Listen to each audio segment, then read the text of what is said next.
A young man named Kataki Yumeji was trying to cope with a certain task. The thing was, he was assigned to take care of the new girl in class. Except she wasn't an easy girl. She was incredibly large in size. They were sitting in class, and at one point the new girl reached out to Yumchan and handed him her huge eraser, the size of a guy's desk, because she noticed that he had forgotten his. She sat outside near the school, at a giant desk, and reached out to her neighbor through the window. She stuck her head through the open window and said that for this favor, Yumeji should feed her 30 lunches. The young man asked if such payment was high for a simple eraser. The girl replied that, considering its size, it was not even worth 50 lunches. Yumeji then said that now it was clear to him why the friend was so big. She became indignant that he dared to call her fat, and the guy apologized, explaining that he didn't mean it at all. The girl started yelling, forgetting that the lesson was in progress.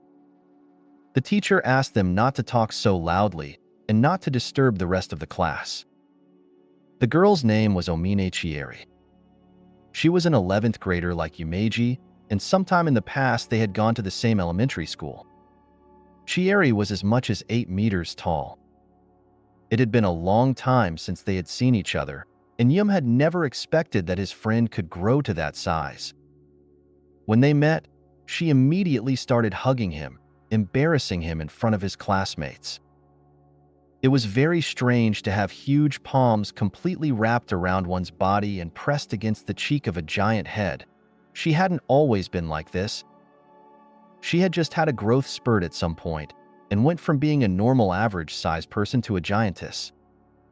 Her gigantic stature became a popular topic in the society. Chieri was surrounded by the media and she gradually became famous. However, things soon subsided and the event was no longer unusual for everyone. People can get used to anything. The girl was now leading a normal school life, thanks to the government who helped her and financed her living expenses. But the government had a hard time meeting her needs, so they decided to set up a helper for her at school. Yumchan became the school assistant because they knew each other and were friends as children. Her desk was placed in the courtyard of the school near the row where Yumeji was sitting, so that the only thing separating them was the window, but because of that she was always talking to the boy, which sometimes made him tense. She told the guy that this big eraser was released especially for her. But it was hard for them to erase anything. Yumeji ripped off the right-sized piece of the giant eraser and said that the girl just didn't know how to use it properly, since he was able to erase everything in his notebook with it. Chieri then started complaining that the thing she disliked the most was that all the things provided to her were not cute at all. She showed her friend her smartphone, which was assembled specifically for her size, and complained about the fact that the phone case had a business design on it in the form of the manufacturer's lettering, which she didn't like at all. And such lettering was on all the stationery and other things she used. The business design was depicted as the caption, "Giant Girl Support Department. Watch out for falling objects." Suddenly, Chieri dropped her phone, which the case design warned her about. The huge gadget fell right on top of the teacher who was walking across the courtyard to the girl's desk. Chieri immediately picked up her phone and started complaining that it was too slippery. Yumchan started nagging the girl to be more careful with her things to give to ordinary people.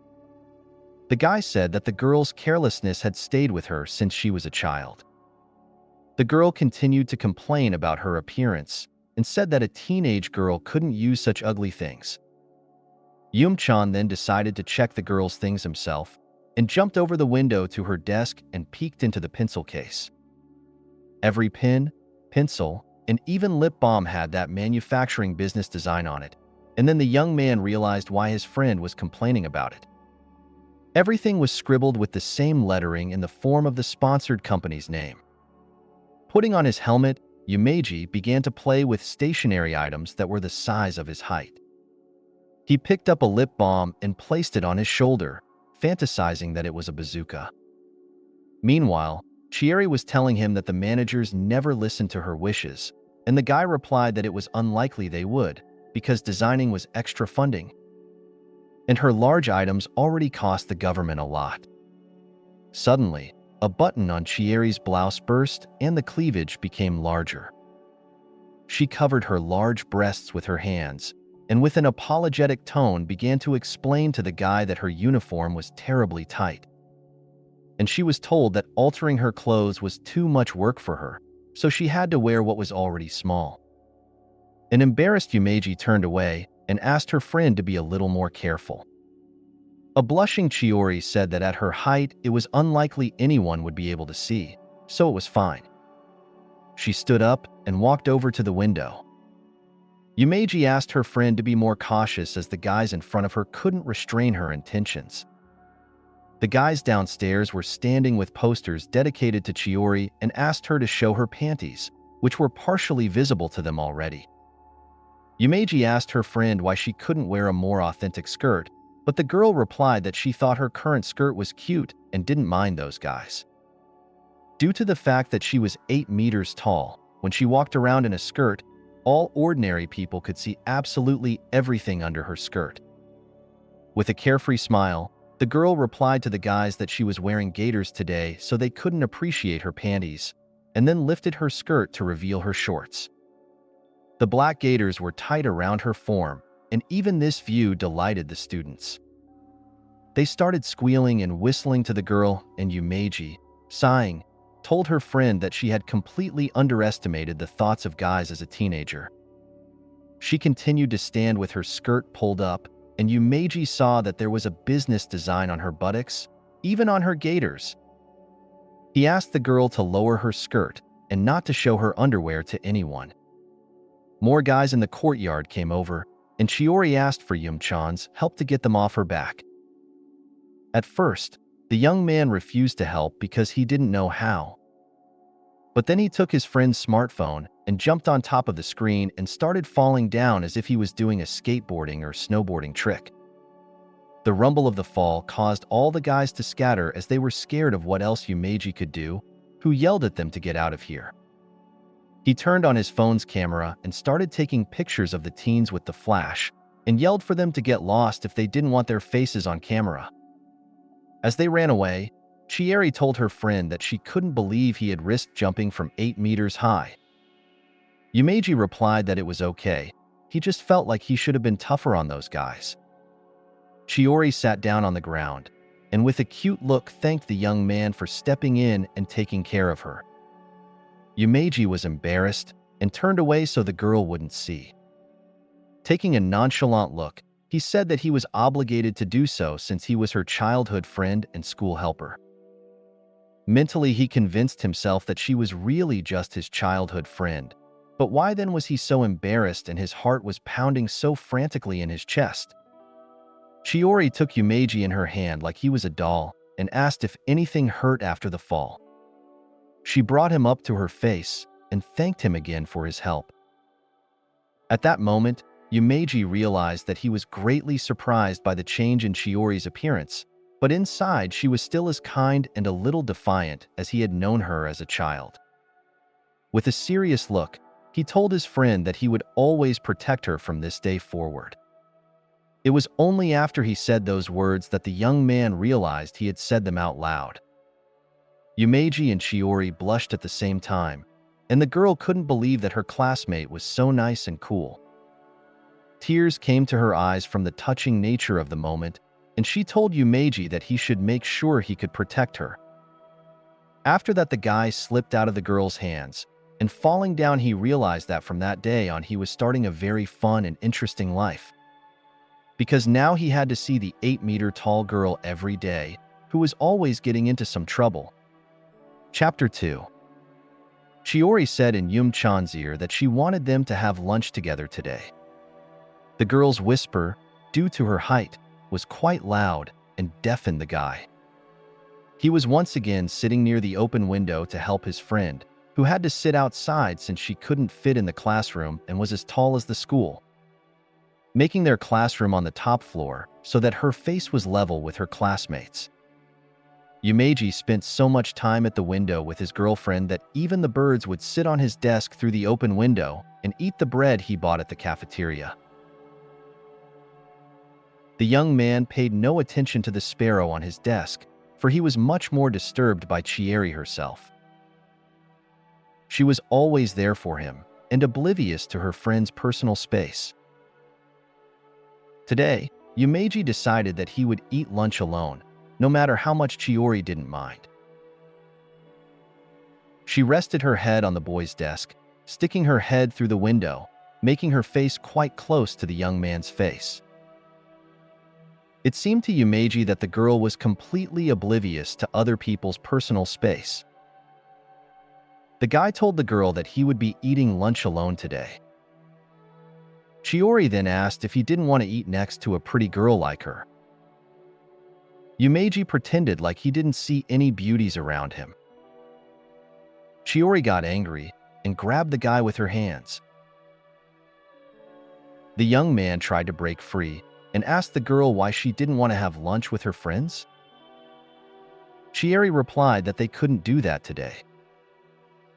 While they were arguing, the rest of the classmates laughed and said that they looked really cute.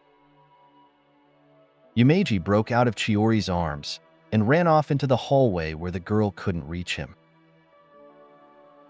He reflected on the fact that she didn't realize that if they went to lunch together, he would be teased all the way to graduation.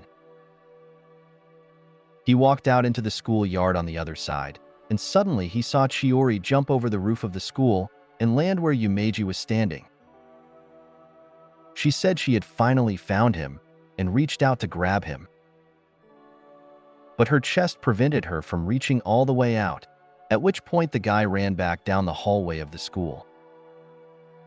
That's when Chieri said she was ready to play by his rules. She shouted to Yumeji that she had been in the track and field section in the past, so she wouldn't give in to him. She ran near the school, catching up with the boy everywhere and peering into windows. The young man kept running into her and changing direction, but she found him everywhere. Then he decided to run to the men's restroom, confident that she would not dare to get into it.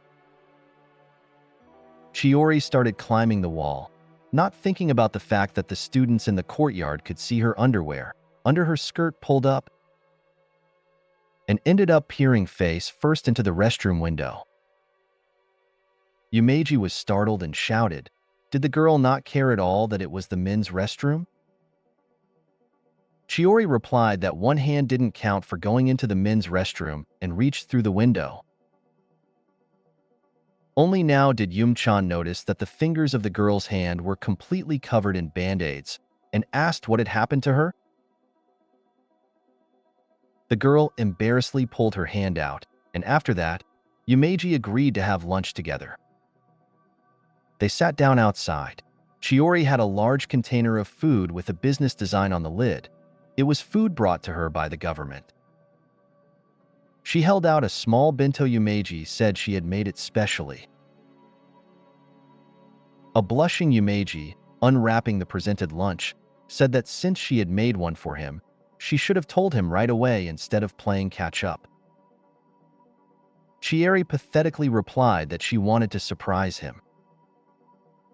The guy then said that this bento was a regular size, so how did the girl manage to make one? Chieri replied that she laid it out using chopsticks and tweezers, and it was indeed difficult to make this miniature work. When the guy opened the lid, he saw rice, egg rolls, and fried octopus cutouts. On top of the food were letters that were folded into the word baka, which translated to fool. Yumeji turned to his friend and asked what it meant. Chieri laughed and said that she had written his name, but some of the hieroglyphics were stuck to the lid. The girl then said she noticed that her friend didn't eat well and was always buying bread from the cafeteria and nothing else. Yumeji's cheeks flushed again. He was very touched that the girl was worried about his nutrition. They wished each other a pleasant appetite and began to eat. Yumeji tasted the bento and exclaimed delightedly that it was delicious. The girl was very happy that she hadn't made a mistake with the egg roll, and her friend enjoyed all the appetizers. Yumeji noticed that the girl was reluctant to eat her own lunch and asked if it was provided by the government.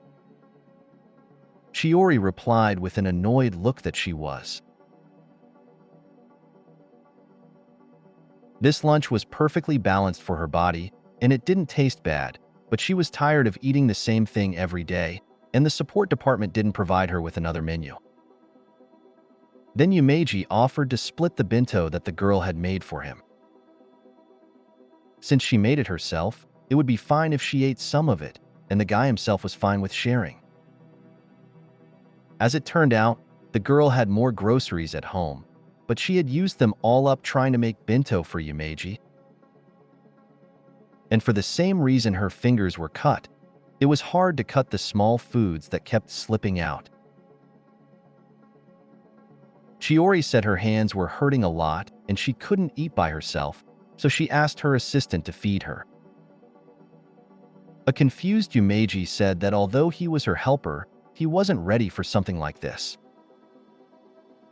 Then the girl laughed and said that she had succeeded in embarrassing Yumeji. As she continued to laugh, she asked the young man if he remembered when they played mother-daughter as children. The boy didn't want his classmates to hear such a thing and agreed to feed his friend as long as she didn't say anything. Chieri tasted a grain of rice and said sadly that it was very little for her. The helper's daily task was once again successfully completed. Chapter 3. One day when she was a child, Chieri cried a lot. Little Yumeji came up to her and put his hand on her head and asked her to stop crying. The girl looked at him, wiping away her tears, and the boy told her not to worry, as he would be able to protect her from anyone and anything. At this, the boy's sleep was interrupted. In his half-sleep, he thought about the fact that his dream was about the past. At that moment, a woman's voice told him that it was already time to get up. The young man opened his eyes and saw Chieri in front of him, taking in his half through the window. The people on the street could only see from the side the girl's thighs, barely covered by her skirt, which were sticking out of the window.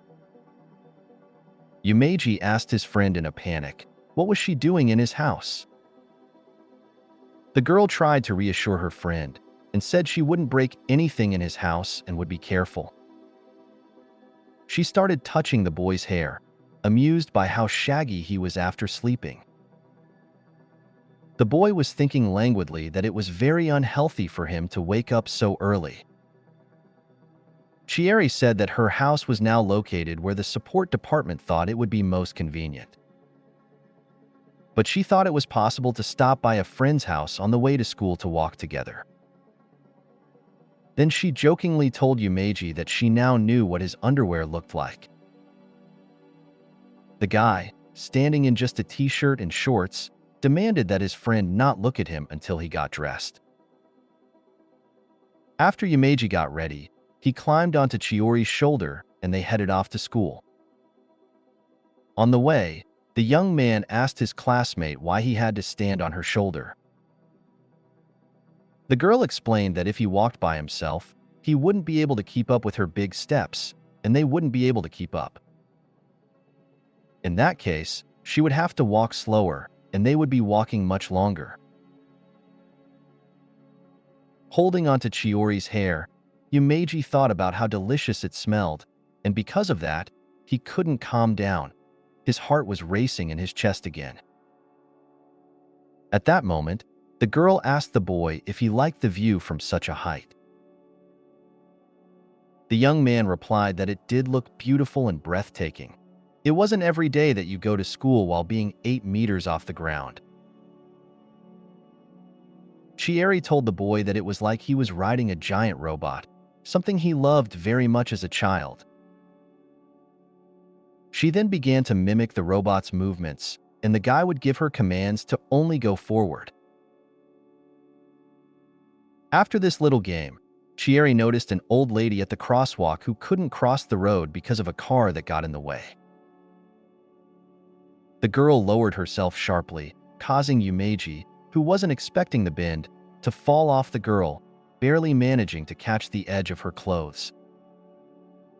Chiori lifted the car with her hands and, lowering the body, peered through the driver's window. The man became very frightened, and the girl, in turn, began to tell him that he was obligated to stop in front of the crosswalk if there was a pedestrian there. Yumeji yelled to his girlfriend that he was about to fall, and she started apologizing to him. The old lady, meanwhile, standing in the crosswalk, wondered what was happening. Reaching the next sidewalk, she told Chiori that she had bailed her out again. The girl replied that it wasn't hard for her to do so and wished the grandmother to take care of herself. Climbing onto her shoulder, Yumeji asked her friend if she even heard what he was telling her. Chiori apologized to her friend and said she wasn't used to carrying people on her back. Still holding the car, she noticed a girl sitting on the sidewalk nearby, holding a shoe with a broken heel, and thought she needed help too. The driver of the car shouted for him to finally be lowered to the ground, and Chieri, catching on, let him go. She then made sure that other pedestrians also crossed the road safely and blocked the road with her body so that the cars would stop. Afterward, she helped the workers lift the fallen tree from the ground. When all the work was done, passers-by waved to the girl, and she and Yumeji were able to continue walking to school. Yumeji noticed that there was something about Chiori. She took the initiative, thus helping others, and thus earned herself authority in the town.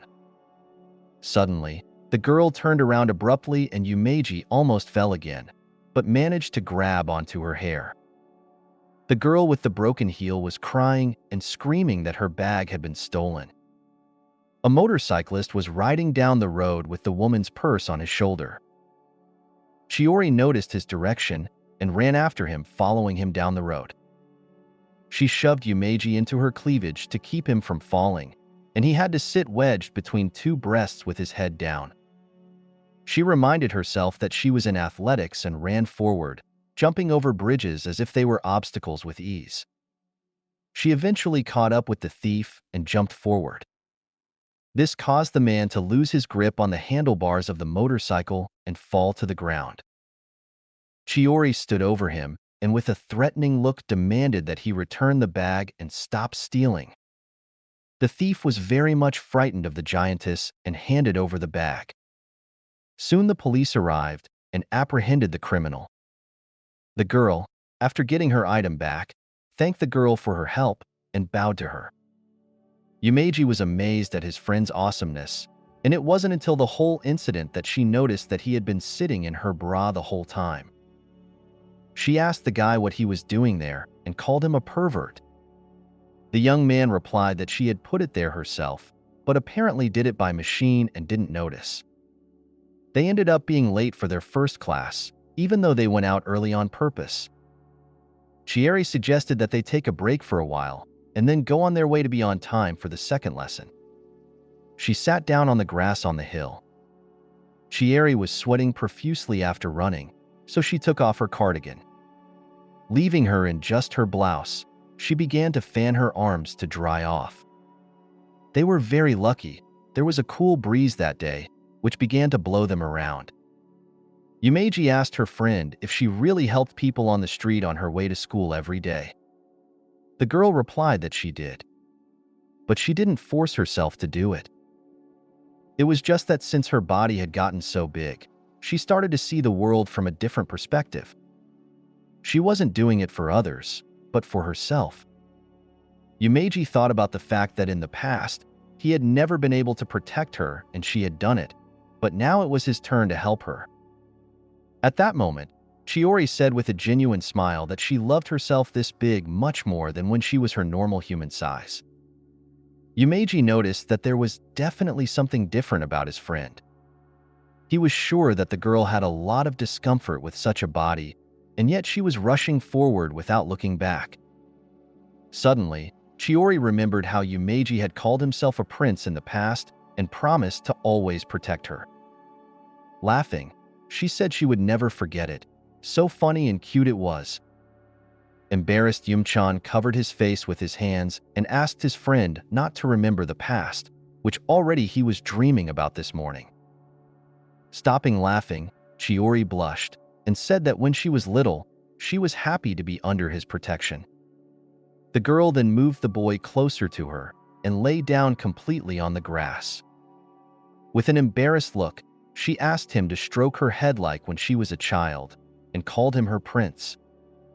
Yumeji was completely red in the face. He clenched his fists and told himself in his mind that he shouldn't have lost his temper, or else he would pout and she would laugh at him again. He convinced himself that there was nothing to be embarrassed about. After all, it was just his childhood friend in front of him, and reached forward with his palm. But his hand collided with the girl's index finger. Chieri explained that she was joking and said that they weren't kids anymore, and she just wanted to tease him. Yumeji took offense and turned away from the girl, buttoning up his uniform jacket. Chieri also turned away in the other direction, but only so that the guy wouldn't see her flushed, embarrassed face. Yumeji himself also had no way to quell his excitement and feelings. Their ears and cheeks were red, their bodies were sweating even more, and their hearts were playing a frantic rhythm. Chapter 4. The gym teacher told the students to take their positions and signaled the start. Chieri ran the race, and thanks to her height, she was the fastest to the finish line. The classmates admired their friend's height, figure, and speed and showered her with compliments after she passed the standard. The gym teacher told Chieri that she would definitely reach the heights and asked if she wanted to join their sports team. The girl replied that there would probably be difficulties with that and said she would think about the offer. Yumeji was playing soccer with the boys. He stood in the middle of the field and looked in the direction of the girls jogging. Chieri was taller than everyone else and was attracting attention, so the guy couldn't help but admire her. One of his classmates shouted to him to take the ball, but the guy didn't have time to react and it flew to his face. After gym class, Chieri went up to her friend and asked if he was okay. He had a turunda in his nose to stop the blood.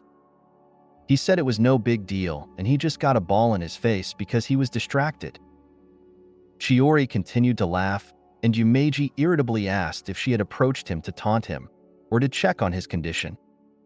Chieri apologized and then asked where the guy ended up looking. At the girls in sports uniforms? Chieri was embarrassed since he couldn't tell her that he was actually looking at her.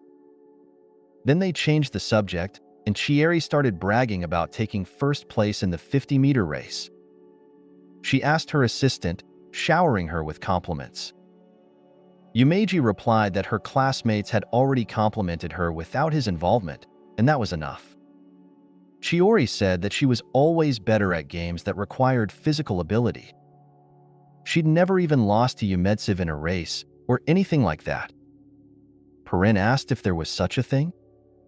The girl then became indignant and said that she was the one who taught him how to climb trees and do cartwheels. Then she remembered that when he was able to climb a tree for the first time, he cried for fear of heights and could not get down. Washing himself with water from the tap outside, Yumizo wondered why Chieri kept bringing up things like that to make jokes about him. Not wanting to joke or argue, the young man replied that since Chieri said so, then that's what happened. Chieri pouted and snatched away Yumchan's towel. Standing up to her full height and raising her hand with the towel up, she said that if he wanted to take it, he should climb up. It was time to show off his tree climbing skills.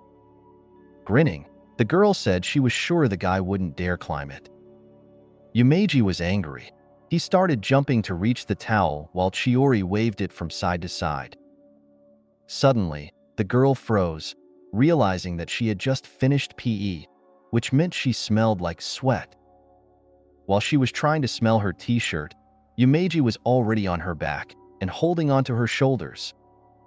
The girl started turning from side to side, trying to shake the guy off of her, and telling him that now wasn't the time. She marveled that he was good at climbing up, and he convinced her that he'd done even better before. He refused to let the girl go and demanded that she give him back his towel. Chieri fell over and, saying that Yumeji was being too clingy, agreed to give the towel back. When he took it in his hands, he asked his girlfriend why she started acting like that, since she herself had encouraged him to do it. Chieri embarrassedly said that she thought she might have smelled sweat. Yumeji said with a nonchalant look that all humans can sweat. It was an indication that she had done well in gym class, and there was nothing repulsive about it. He then congratulated her on first place and said she was flawless. Chieri asked Yumeji how could they guys be so mean? The young man didn't understand what she meant as he complimented her from the bottom of his heart with no malicious intentions. Chapter 5. Chieri was sitting in class, as usual, at a desk in the schoolyard. Suddenly, she felt a drop of water on her cheek. After one drop, it started to rain lightly, which gradually turned into a downpour. Yumeji asked her friend what she was going to do since there was no roof over her. Chieri said that the guy had the expected reaction. She pressed a button that was in the wall of the school, and then a folding roof that was inside the wall lined up above her. After the roof, walls lined up around the girl in the same way. It was a whole separate room designed by the support department. Therefore, rain, wind, snow, and sun were not afraid of her. But afterward, the girl did run into a problem. She forgot the rain gear and was forced to sit under the awning of the school's main entrance. Yumeji was standing next to her. He had an umbrella, but a regular human-sized one, so there was no way he could help his friend. They waited for the rain to stop, but the weather wasn't getting any better. Yumeji told his friend that she was happy to show off her protective room, but what good was it if she ended up forgetting her umbrella? The girl replied that she had even watched the weather forecast beforehand, and it said that it wasn't supposed to rain today. The guy was surprised that her friend watched the weather forecast in the morning, and she decided to teach her friend a lesson so that he would not dare to make fun of her. With a flirtatious tone, she said that apparently she would have to borrow an umbrella from him, if of course he was willing to share it. Embarrassed, Yumeji turned away and asked the girl, had she forgotten how big she was? Chieri immediately changed the subject and went back to admiring the roof the support department had built just for her. On top of that, the school had created many other features just to make her comfortable. She had been thinking about how to show him this roof since morning, and she ended up forgetting her umbrella. Chieri told Yumeji that he could have gone home instead of standing with her, since he hadn't forgotten his umbrella. The young man replied that he was entrusted to be her assistant, so he stayed. Chieri again said in a flirtatious tone that the boy's act was very nice, and then apologized for teasing him so much. An outraged Yumeji said that he would leave right after that. Chieri said the rain reminded her of elementary school. As kids, they used to walk in the park nearby, and when it started raining, they would hide from it on the playground. And when they had to go home, they would opt for some cardboard instead of an umbrella, and covering their heads with it, the two of them would run through the puddles. When they got home, they were completely dirty, but happy. After that, their parents were very angry with them. Then she said that if you think about it that way, it was their first umbrella for two. There was no mood then, but it was always fun in the end. Yumeji froze as he listened to his friend, not noticing his cheeks turning pink again. Chieri noticed that the rain had subsided and then got to her feet. Yumeji didn't understand what the classmate was going to do. She took off her sweater and said that she wasn't going to miss a chance like this. The girl told Yumeji to get on her shoulder, and she in turn would use the jumper instead of an umbrella, just like when she was a kid. Yumeji obediently climbed in, and then the pair ran forward as the quiet rain showered them with drops. The sweater covered Yumeji completely, unlike Chieri. But that one was still having fun, and she quickly ran through the puddles towards her house. But the fun was short-lived. In just a minute, the clouds flew away and the sun came out. If they stood under the awning a little longer, they would eventually be dry. Suddenly, Chieri started to say that ever since she grew up, she thought she was an attractive girl. But now she was a little embarrassed in front of Yumeji since she had gotten dirty jumping in puddles and looked unkempt. Then she laughed and said that she began to lose her temper altogether. Yumeji told his friend that she was very attractive and shouldn't worry about such small things. The girl was very touched, and the young man did not immediately realize the frankness he had told her. He became sharply embarrassed and nervously began to explain that when they were running, it was very exhilarating, just like on a roller coaster, and he felt like a child at that moment. He tried his best to change the subject so that the girl wouldn't pay attention to what he had said earlier. Then he said that it was the fact that they were doing something so different and fun that made her attractive in his eyes. He saw his friend's downcast look and asked what was the matter. Chieri, upset that the young man had ruined such a romantic moment, said that he was acting like a child. Yumeji thought sadly about why Chieri had become so angry with him and didn't realize that it was because he had started to justify the compliment by attributing a different meaning to it. The girl sighed and said that they needed to dry their clothes or they would get cold and chilled. Raindrops ran down Yumeji's face, but his clothes and hair were dry. He agreed that they needed to dry and told the girl that he was dry because of her. Chieri began to wring out her skirt and directed a stream of water directly at Yumeji. Due to her height, there was a lot of water in her clothes, and a huge waterfall-like stream poured over the guy's head. With a gloating tone, Chieri told Yumeji that this was payback. Afterward, with a more nonchalant look, she told him that he was completely soaked, pretending as if she wasn't the one who had just splashed him, and suggested that he go to her house, sweep off his clothes and dry himself off with a towel, since it was closer to her on the way.